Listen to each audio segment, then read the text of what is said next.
Hello, I'm Dave Brinkman, and today I'm joined by Jason Staley, our Chief Investment Officer, and Mike Divens, our Manager of Research and Due Diligence. Gentlemen, we will timestamp this. It is July 19th, Wednesday afternoon. So, Jason, maybe I'll direct it to you at first. Animal spirits are back. People are making money. Life is good again. So, maybe talk about the U.S. economy and this recession that just doesn't seem to want to come yet. Yeah, I think that when we sat down and to gather themes for the quarterly letter, and I sat down to write it over the 4th of July weekend, the holiday. Did you actually write it, or artificial intelligence wrote it? Did you physically write this? I actually wrote it. I don't think that ChatGPT is going to be as big a fan of Oxford commas and footnotes as I am. So it's you. So it's definitely me. Please check out the footnotes. I make fun of myself quite a bit in this letter, but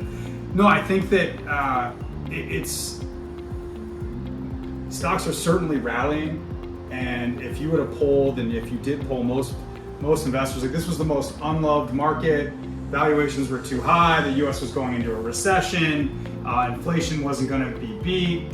And everybody had like near consensus that the U.S. was going to go into a recession. The stock market valuations were still too high, and this was going to be another tough year on the back of 2022. And it's been fireworks, and I think that that's something that the American economy and the American stock market came into this year as the underdog. It's kind of the big theme of the letter is, Americans typically love an underdog, except for this market and this economy, which they seem to be really bearish about. And I honestly, I think we thought that we were going to be in a recession for 2 years. I mean, I think we've been bucking that trend, and it's been really strong market performance by a cohort of stocks, and Mike's going to touch on here in a little bit about what's moving these major large cap market indices. But the resilience of the U.S. economy, it just kind of keeps going. It's the savings rate from COVID is going to go down, and there's no way the consumer can keep spending this way. Consumer has kept spending. Go on vacation and find me the recession. Go to an airport. Go to a beach town. It'd be incredibly difficult to find. And so I think that from the standpoint of being surprised to the upside, it's a pleasant surprise. The market's up. This is the reason that we believe time in the markets is way more important than timing the markets, because timing the markets is impossible. And I think that if it's not the strongest start to a year, I think it's one of the strongest starts we've had in the last 15 years, with the S&P up almost 17%. If you look at the NASDAQ, I think I'd heard something that it was the strongest start in the last 30 years. Yeah. To the NASDAQ. So you got maybe a segue. That's a Mike. perfect segue over to Mike. Yeah. What is happening in domestic equities, and maybe specifically, let's start with large cap. Yes. He alluded to concentration, so why don't you pick it up there? So, perfect point with the NASDAQ, up, I think at some point almost 40% or something this year. You've heard different terms like the Magnificent Seven or the top 10 or whatever, these holdings, and it's been those driving the market. Tesla, Amazon, Apple, Alphabet, Facebook, Nvidia. If you have anything to do with semiconductors, AI, in that space, you have driven this market to these highs that, as Jason mentioned, was pretty unexpected to start the year. It's been a really good thing because the S&P is heavily weighted towards these stocks. So even if you're just invested in the market in general, you've done very well this year. If you are a growth or techie investor, kudos to you because you've done even better.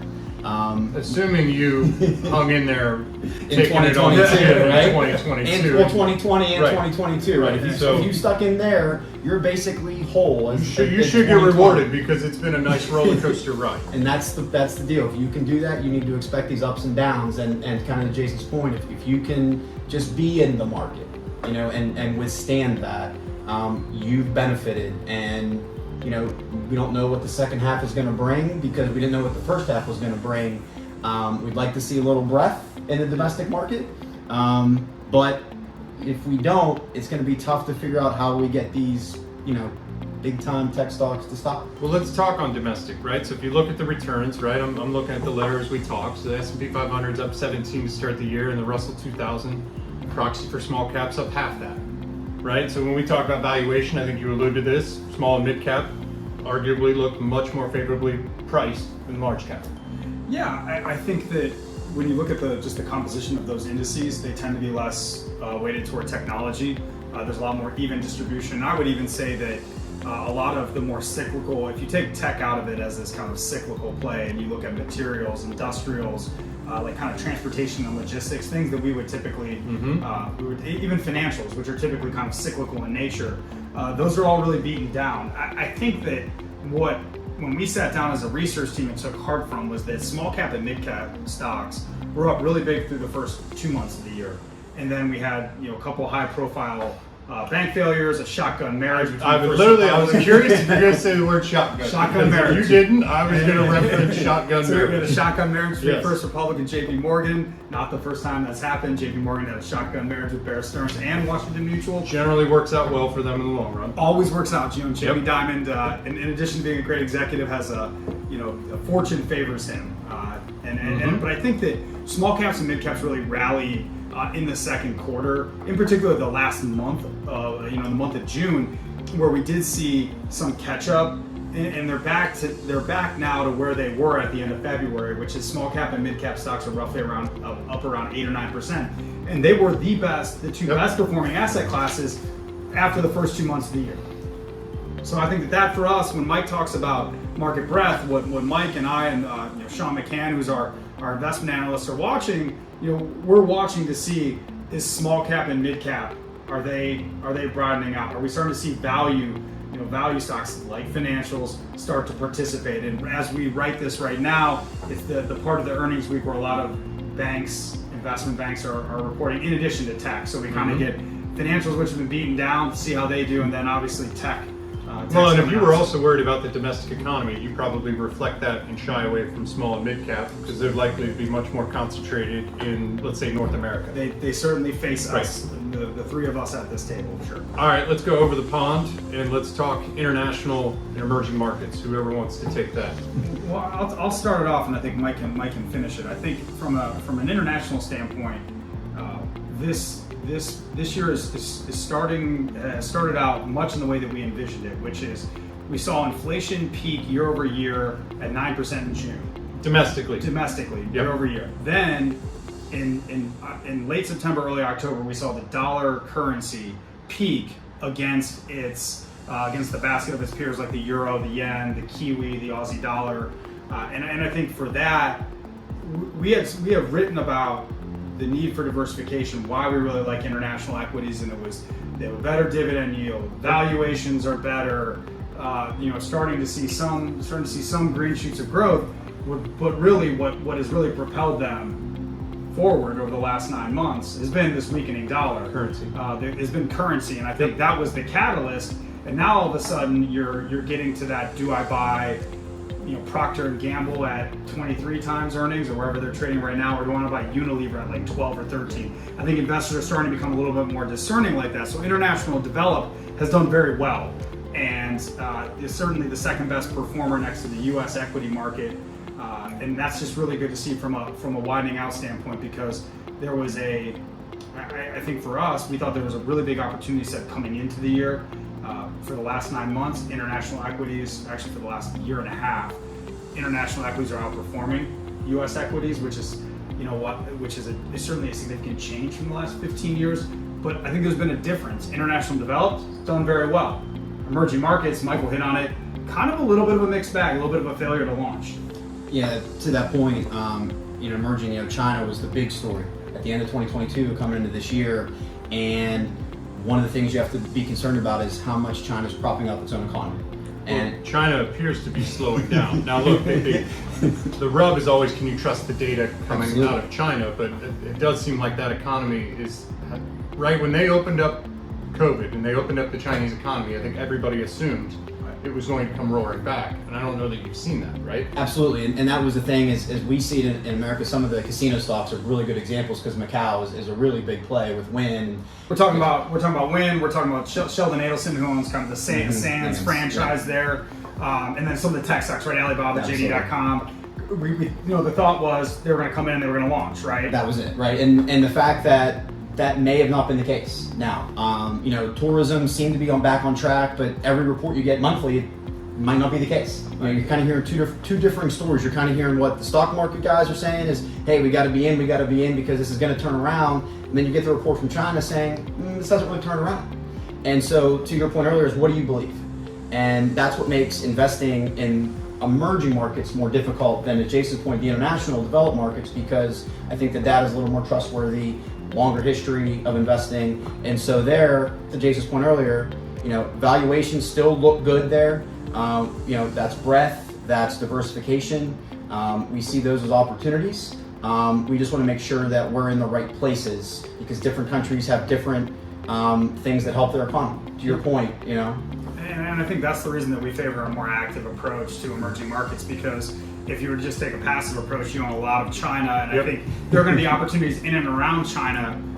But I think that there's certain calculuses, and we are, the three of us at this table are not geopolitical scholars by any means, but there's this back and forth going on, back channeling between our State Department, Janet Yellen, and their finance minister, and there's this. I think there's this sense in the market that China's going to announce this really big stimulus package, right? They're going to start to stimulate their economy to really get this thing jump started, and it hasn't happened yet.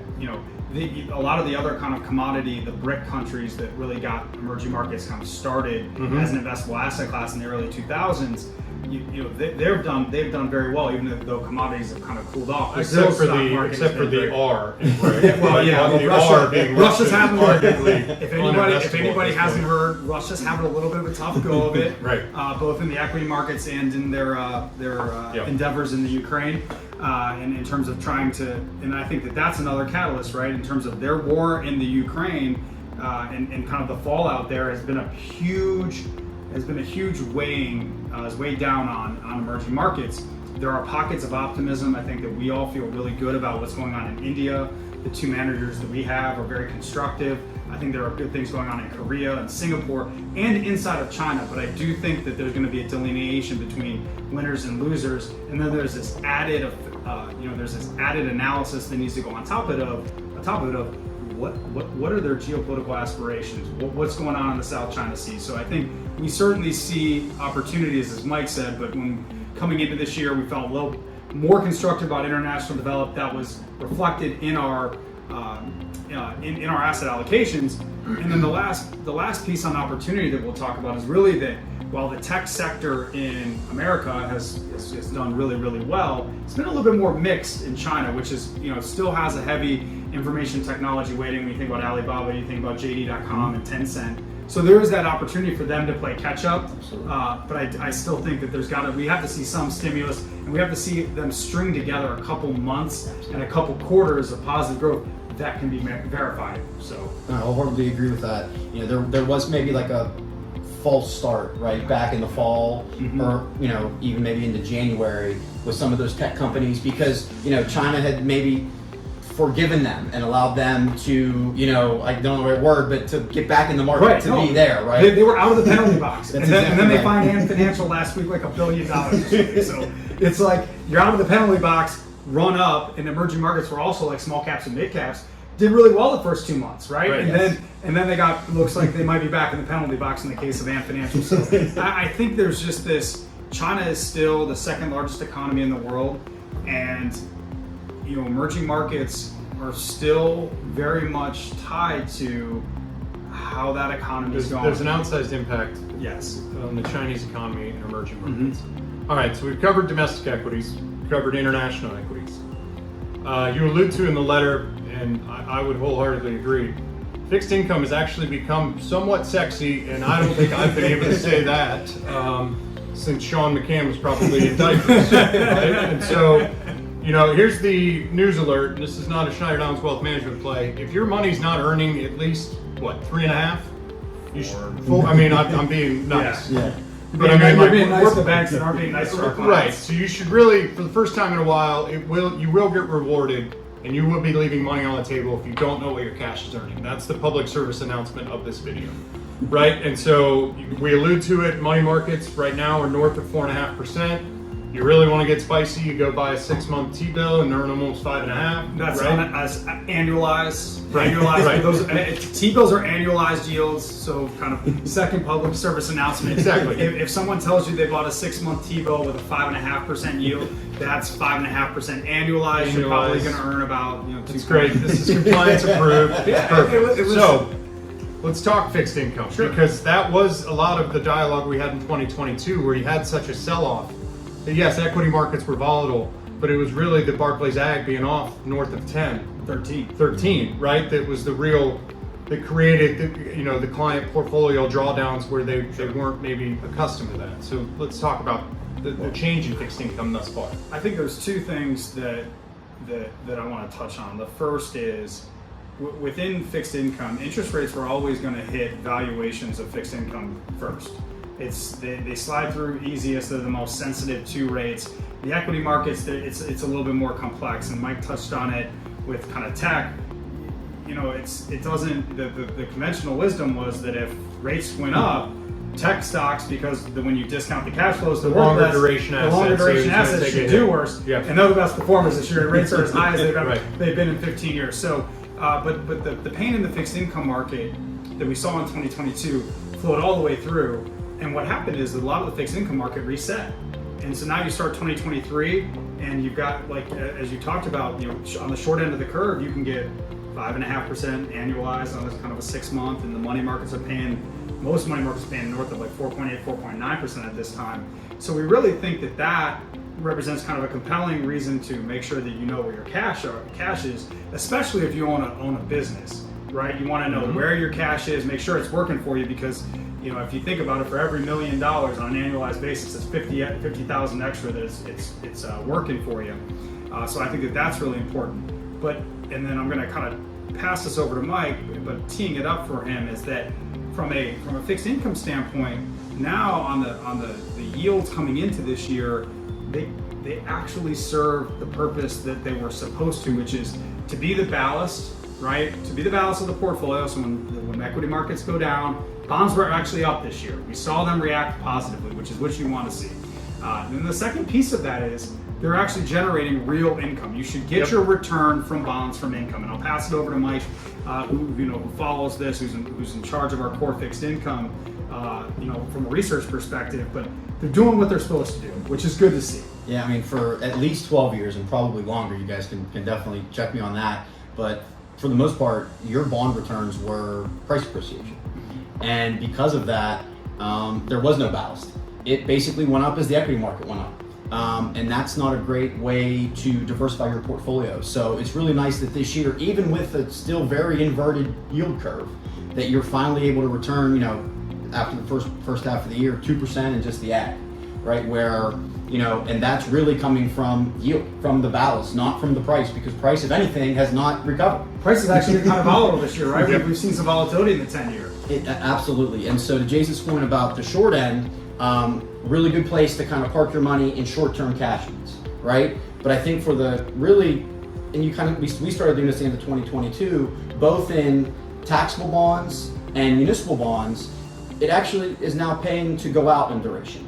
You actually kind of want to be ahead of the curve here, because as that yield curve goes back to what it should look like, non-inverted, and we do believe when the Fed stops raising rates that it will do that at some point, that we will then get paid on both ends. We will get a price appreciation, and we'll get that ballast that Jason mentioned of that yield staying at higher rates than it ever had been. And so that's really nice as that counterpart to this equity market that sure doesn't look like it wants to stop, but we have to get this breath, and once that breath happens, then okay, now we have this other piece. And if we don't get the breath and the market continues to be volatile in a good or bad way, you have this fixed income piece that can be that safe piece to your portfolio. And that's the big difference between, because we get clients asking us, well, why don't I just put all my money in money market funds? Well, if if we do get, if the Fed does eventually start to cut interest rates, and we don't have the crystal ball when that happens, but if rates start to fall, the money market's just going to stay the same, right? It's just going to, the price of a money market does not move,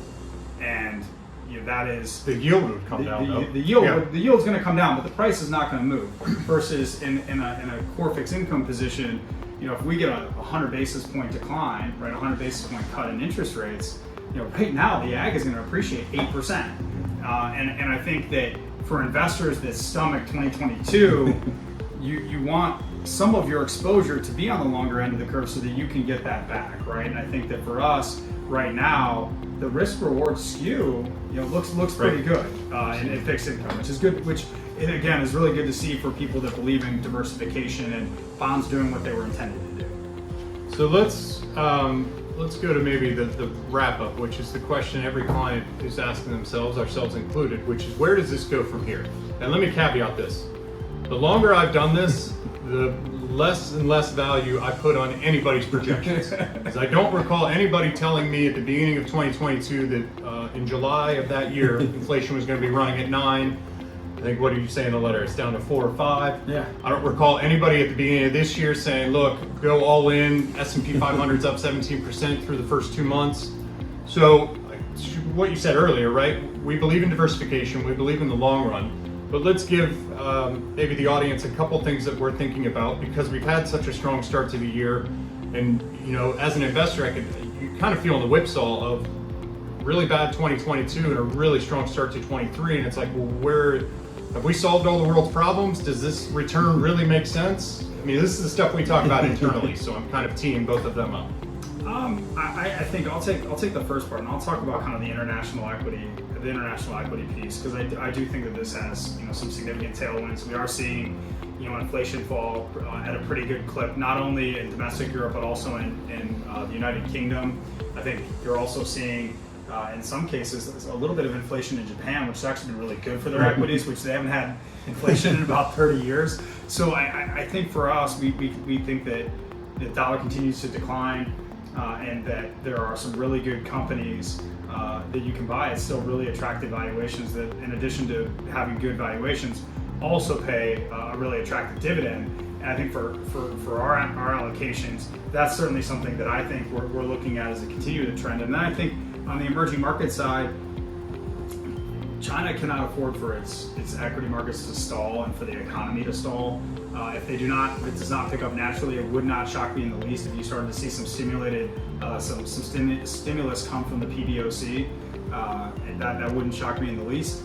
So that's how we think about it from the international front, in terms of things that we're watching that we think are kind of on the table. I'll kick it over to Mike to talk about on the U.S. side. So domestically, we get a lot of analysts coming out the last couple of weeks, especially in front of earnings season, to kind of fix their mistakes, right? Yeah. We talked about this the other day. Price raises of Microsoft and Nvidia to $500 some for both, and you can't say they're wrong because they were wrong before. So are they wrong now, or are they just playing catch up? And it really doesn't matter, because it really doesn't, because we're going to start to see in the coming weeks here. If you have anything related to AI, you've been pretty much rewarded, and it seems like people will pay up to be a part of that. And so, that speaks to your comment earlier about the service economy. Now, you may not think that that's a piece of it, that's not flying, that's not going on vacation, but those companies are offering a service that's new, that's flashy. And that's something that excites, especially retail investors, newer investors in the market, and it should excite us as well, because there's going to be some small mid-cap companies that are going to be helpful to that ecosystem, that organization of players that right now seem so few, right? Microsoft, Nvidia, Google, and Amazon, and Apple, right? And Meta, I guess, throw that in there. But they're going to start relying on so many of these small and mid-cap companies that are going to see an opportunity. Yeah. So, to the point earlier about diversification and breadth, we still fully see an opportunity in mid and small because of the valuations, because to Jason's point earlier, they're not as tech heavy. And so if this economy and this, inflation and everything else goes the way that the Fed wants and we get this soft landing, you're going to want to be in all parts of the market, because all parts of the market are going to be rewarded. And, people just don't have money to throw everywhere. So you're gonna have to take some money from some places and put it elsewhere. And that's why we think that their diversification piece is so strong, because, you know, right now mid and small are saying, hey, we're pretty value good right now. Yeah. Where the tech and the S&P, you know, if you look at historical, maybe a little over right now. Yeah, and I think that the next question that we tend to get on, well, so what do you think? Is the Fed going to raise rates again? And I think the labor market continues to be strong. The Fed has, I don't think you have any reason to not believe the Fed when they've come out and said, we're likely to raise A couple more times. Do I think the pacing is probably raise 25 basis point, pause, raise 25, pause? Probably. That's probably what they're going to do. But I think what they've proven is you got to believe them. And to Mike's point about the service sector, I think one of the things that the Fed might have to do is stay higher for longer, because the composition of our economy is so different. The last time we did this was in the early 80s, and like the best tech out there was like a 300-pound Apple computer. Well, I'll challenge higher for longer, right? The terminal rate's at 5. 5.25, I think. But historically speaking, that's more right. I mean, basically the last decade and a half has been the anomaly, right? Yes. The ultra low, and then if you throw a couple 25 basis point moves on that, that shouldn't be a material event for the market. Now, basically what I'm describing is the punch bowl's been out there forever, and we finally took it away. And people keep wondering when's it coming back in the form of interest rate cuts and everything, and it's like, it may not be coming back. I think the Fed's going to stay higher for longer, right? And I think they're going to have to try to cool off the labor market a bit, to try to get the trajectory of the core inflation that they care so much about continuing on to that 2%. I mean, I think it's great that we have a 4 handle. The Fed is 2 handle, so we're 2 times where the Fed wants to be, and I think that's where people could potentially make a mistake in their positioning if they just say, okay, mission accomplished. Right. Because it might not be. And I think that is something that bears watching, is exactly, you know, what does the Fed do? How does the Fed respond to the market continuing to go up? Or is that going to embolden them to stay higher Right. longer and maybe raise a little bit more? Or are they going to say, we did this, we feel very comfortable with where we are, and to your point, just get back to, 5%, terminal rate was where we were in kind of 2005-2006 timeframe. So I do think that there is, the Fed is going to be a critical player in the second half, just as much as earnings growth. We need to start to see earnings growth, because the multiple expansion, as Mike, very, very eloquently detailed, we got the multiple expansion. Now we have to see Now the the earnings got to justify it. And what we're going to be doing every day for the next 3 weeks, the investment team's going to be looking at the earnings. Today it was Netflix and Tesla coming out. We're going to look at those earnings, and we're going to make sure, okay, well, how did they come in, right? Bank of America and Goldman were this morning. What did they do? Because I think that you're going to have to see the follow through on earnings, or the market's going to say, maybe a 19 times forward multiple on the S&P when interest rates are at 5. A little rich. Might be a little rich. Any closing comments? I thought that was a perfect summation. I mean, I really think watch the Fed this month, Yeah. right? In the coming months, that jobs number is key. 1.6 jobs for every one person Yep. is still very, very high. Right. And, that's why the higher rates for longer have to stay around, because you're not going to get to 2 as long as that number of jobs out there are higher than the people applying. We talked about it in the letter, but I would just say kind of the last little nugget of information. International equities have actually outperformed the U.S. equities in 3 of the last 5 decades. Now the U.S. ran the score up in the 90s and then the 2010s. Something that bears watching is the continued weakening of the dollar, and is this the decade where international equities play catch up, right? So I think that's something in addition to all of the earnings follow through in the S&P. Are we going to get continued earnings growth and continued price movement in the international space?